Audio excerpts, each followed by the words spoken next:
Ingin terus akrab, Sule titip pesan untuk Natalie Holzer, minta jangan unfollow Instagram. Pasca bercerai Agustus lalu, hubungan Sule dan Natalie Holzer masih terjalin dengan baik. Terbukti baru-baru ini, Sule tampak mengunjungi rumah sang mantan istri. Kedatangannya itu semata untuk menjenguk putranya, Atzam, yang sedang sakit demam. Selain menjenguk, Sule memang sudah terlalu rindu ingin bertemu putra tercintanya itu. Setelah akhirnya bisa bertemu dan memeluk Atzam, Sule kini mengaku senang.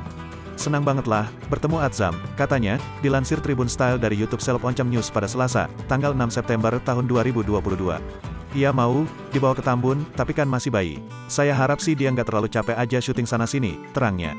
Sule selama ini mencoba terus berkomunikasi dengan Natalie terkait anak. Ia menyebut setiap hari rutin video call dengan Atzam. Hanya saja, Sule tak bisa sering bertemu dengan sang putra. Pasalnya anaknya itu kerap ikut Natalie bekerja. Kalau mau ketemu Atzam nunggu dari mamahnya lah, ucap Sule. Karena kesibukan Natalie itu, Sule mengaku khawatir akan kondisi Atzam. Ia kalau khawatir pastilah, soalnya kan masih bayi juga, imbuhnya. Kendati begitu, Sule tak bisa melarang apa yang dilakukan sang mantan istri. Ia saat ini hanya berharap bisa terus menjalin komunikasi yang baik, terutama dengan Natalie. Sule bahkan belak-belakan meminta agar Natalie tidak mengunfollow Instagramnya. Ya saya sih berharap biasa aja, nggak usah IG followan aja nggak usah di-unfollow. Cuma kan masing-masing personal punya hak untuk unfollow.